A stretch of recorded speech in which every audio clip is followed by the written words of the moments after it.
نو دا چې تاسو ته پته ده په دې منځني کې یو ماجر و سلطان کوچی به ورته یو ډاکټر هم نو هغه به ویل هغه ډېر غوسه ناک و نو هغه نه چې به څوک راله نو ورسره پارسیز به یې لانجه کوله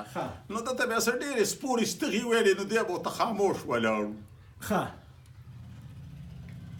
نو ته ته ما یو ورځ ویل ما چې یار دا سړی راغی تا ته یې ډېرې سپورې ستغې ویلې او ته ورته اسم نه وي هغه ویل یاره په ما کې یو کار دی ویل خلک مې دغه شانته بې عزته کي ویلې سمې خبرې راته وکړي زما په دې خوله کې جواب نه وي خو چې هغه لاړ شي نو ویل بیا سم وکیل یم د هرې خبرې جواب را سره بیا موجوده وي چې هلکه چې داسې ویل تا به ورته داسې ویلي وی چې داسې ویل تا به ورته داسې ویلي وی نو زه سره د اخري خبره په دې ختموم چې زه د نه روان یم خو که د دې ګیټ نه ووتلم نو بیا به ویم چې هلکه بختور شاه ته دې هغه خبره کوله هغه خو رانه هېره شوه